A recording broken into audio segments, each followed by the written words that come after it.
ये जो आरक्षण जैसी चीजें हैं, अच्छा कहीं ऐसा नहीं लगता कि ये हमें कमजोर बनाता है? मैं आरक्षण को सपोर्ट करता हूँ, लेकिन आपको लगता है क्या कि इसमें हमारी देश थोड़ी पीछे है? तो जब तक जाति पाति रहेगा तब तक आरक्षण रहेगा ही रहेगा, क्योंकि अभी भी भेदभाव बहुत है। अभी जमीनी स्तर पे आप जाते होंगे, जरूर मालूम होता होगा। तो बुरा नहीं लग रहा ना मेरी बात, क्योंकि अंबेडकर को मैं जितना जानता हूँ शायद आप भी उतना जानते हैं। अगर आप शिक्षित हैं तो एक मूर्ख आदमी कभी अंबेडकर को नहीं समझ सकता। अब एक बात मैं आपको समझा दूँ, आप लोग जातिवाद करते रहिए, लोकतांत्रिक व्यवस्था बहुमत पे चलती है। और अगर आप कोई भी जातिवाद का मुद्दा बना के वोट करेंगे भाई, तो विकास ढूंढते रह जाइएगा। और बेटा का नाम सिर्फ विकास रखना पड़ेगा, विकास होगा नहीं। नहीं, बाबा साहब नहीं, पूर्ण रूप से संविधानिक हैं आप। हाँ, जी, जी। तो आपको क्या लगता है अम्बेडकरवादी होकर के आपको क्या बदलना है? अपन जाति के बारे में शिवचंद्र राम जी जाति क्या है, लेकिन जाति से हमको उनको कोई लेना देना नहीं। अच्छा एक बात बताइए, चिराग पासवान न होकर के अगर चिराग राम होते तो क्या चिराग पासवान को सपोर्ट किया जाता है? जो इंसान चाय बेचेगा वो अदर कंट्री के प्राइम मिनिस्टर से जाके तो बात नहीं कर सकता है। रहता है ना, उसका व्यवस्था दिया जाता है, ट्रांसलेट करता है बगल वाला, उतना आईएएस पढ़ा लिखल उसके पीछे रहता है। भाई तुम जानो कुछ का विचारधारा क्या है? हम लोग अम्बेडकरवादी विचारधारा के हैं। अम्बेडकरवादी विचारधारा मतलब पूर्ण रूप से संवैधानिक विचारधारा। देश में कोई अम्बेडकर को माने या ना माने, वो अम्बेडकर के बनाए नियमों के अनुसार ही चलता है। और आजकल मैंने देखा है कुछ लोग अम्बेडकर का नाम लेके बड़ा रंगदारी भी कर रहे हैं। हमको राम मंदिर बना के देगा, उसको हम कभी जीवन में वोट थोड़ी। केकरा से उम्मीद है? हमको उम्मीद है तेजस्वी यादव अभी सरकार बना, उनका 5 लाख का नौकरी दिए हुए। कैसे हैं आप लोग? बहुत अच्छे हैं। अच्छा क्या लग रहा है, मतलब अभी का जो चुनाव का सरगर्मी बहुत तेज है भाई।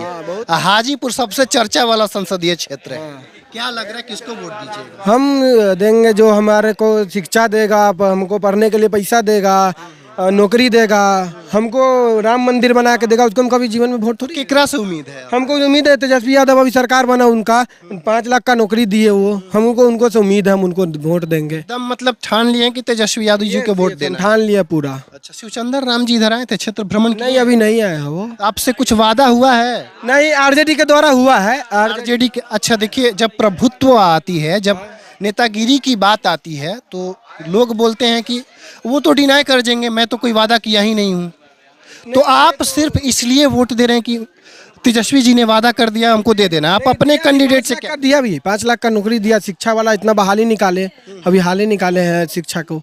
अच्छा तो वो तो नीतीश कुमार के साथ में थे? तो साथ में थे, लेकिन सरकार आरजेडी की था। नहीं, सरकार आरजेडी की नहीं थी, गठबंधन की थी। हाँ गठबंधन की थी, तो गठबंधन में आए तो दिए, अभी हाल ही बीजेपी में चल गए तो कोई भी है तो क्रेडिट नीतीश कुमार भी ले रहे हैं। हाँ, वो लेने से क्रेडिट थोड़ी होता है, वो तो उससे पहले सर बीजेपी में थे तो कहाँ दे दिए क्रेडिट लेने के लिए, उससे पहले बीजेपी में थे ना वो। अच्छा चलिए तेजस्वी जी का बात हटा दीजिए, प्रधानमंत्री किसको देखना चाहिएगा? प्रधानमंत्री राहुल गांधी को बनना देखना चाहिए। मतलब आपको लग रहा है कि क्या क्या बोले भाई, फिर से बोले। पढ़े लिखे वाली की सरकार चाहिए।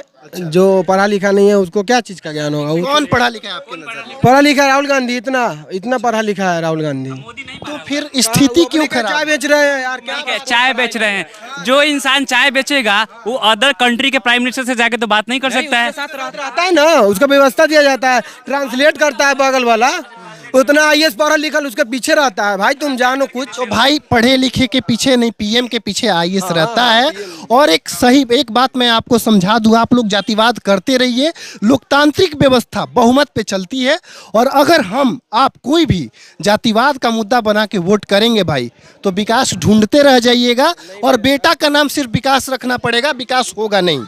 ये जो स्थानीय कैंडिडेट्स है यहाँ शिवचंद्र जी रेगुलर हमेशा सभी के बीच में बने रहते हैं। अच्छा आने जाने से काम हो जाएगा भैया? नाम क्या है आपका? मेरा नाम मुकेश कुमार राम हुआ। मुकेश कुमार राम है। अच्छा शिवचंद्र राम जी आपसे आके मिले हैं, कुछ वादा किए हैं? जी जी वादा किए हैं। क्या वादा किए हैं? जो भी विकास का काम होगा करेंगे। अगर जीतने के बाद अभी तो कोई भी सवाल तो सत्ता वाले से होता है, तो थे नहीं 45 साल 40 साल से तो रामविलास पासवान जी का यहाँ। मेरा सवाल चिराग पासवान को चुनने वालों से भी है, ऐसा नहीं है कि सिर्फ शिवचंद्र राम के, क्योंकि मैं जातिवाद पे बात करने आया हूँ। हाँ अपन जाति के बारे में शिवचंद्र राम जी जाति क्या है, लेकिन जाति से हमको उनको कोई लेना देना नहीं है। अच्छा एक बात बताइए, चिराग पासवान न होकर के अगर चिराग राम होते तो क्या चिराग पासवान को सपोर्ट किया जाता है? जी उनको नहीं देते क्योंकि उनका सीधा जो विचारधारा है हम लोग के विचारधारा से मेल नहीं खा रहा है। आपका विचारधारा क्या है? हम लोग अम्बेडकरवादी विचारधारा के हैं। अम्बेडकरवादी विचारधारा मतलब पूर्ण रूप से संवैधानिक विचारधारा। देश में कोई अम्बेडकर को माने या ना माने, वो अम्बेडकर के बनाए नियमों के अनुसार ही चलता है। और आजकल मैंने देखा है कुछ लोग अम्बेडकर का नाम लेके बड़ा रंगदारी भी कर रहे हैं। तो बुरा नहीं लग रहा ना मेरी बात? क्योंकि अम्बेडकर को मैं जितना जानता हूँ शायद आप भी उतना जानते हैं। अगर आप शिक्षित है तो एक मूर्ख आदमी कभी अम्बेडकर को नहीं समझ सकता। अच्छा, क्या अम्बेडकरवादी हैं? आपने बोल दिया, मतलब आप पूर्ण रूप से नहीं बाबा साहब नहीं, पूर्ण रूप से संवैधानिक हैं आप। तो आपको क्या लगता है अम्बेडकरवादी होकर के आपको क्या बदलना है? जैसे उनके में गुण देखे कि जैसे वो खुद दलित है। दलित है जी, रामविलास जी थे, उनके बेटा भी है। और रामविलास जी का बयान आता था कि सवर्ण दलितों का आरक्षण छोड़ देना चाहिए, तो खुद क्यों सार्वजनिक सीट पे, सामान्य सीट पर क्यों नहीं लड़ रहे? अच्छा, बुरा मत मानिएगा, एक हम आपसे बात करेंगे। एक बात मैं आपसे पूछूंगा, ये जो आरक्षण जैसी चीजें हैं, अच्छा कहीं ऐसा नहीं लगता कि ये हमें कमजोर बनाता है? मैं आरक्षण को सपोर्ट करता हूँ, लेकिन आपको लगता है क्या कि इसमें हमारी देश थोड़ी पीछे जाती है? नहीं, ऐसा नहीं। जब तक यहाँ इस देश में जाति पाति हमेशा चल रहा है, तो जब तक ये जाति पाति रहेगा तब तक आरक्षण रहेगा ही रहेगा। क्योंकि अभी भी भेदभाव बहुत है।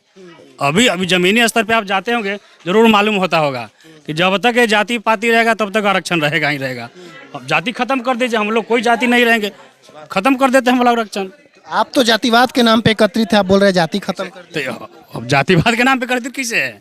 हम देखिए भैया से जब हम पूरा बात किए हैं तो इनकी पूरी विचारधारा समर्पित है जातिवाद को, लेकिन जब मैं आरक्षण का बात किया, इनकी बात बहुत अच्छी लगी मुझे कि जातिवाद खत्म कर दीजिए, आरक्षण खत्म हो जाएगी। हालांकि देखिए आरक्षण जरूरत है आज हमारी देश को।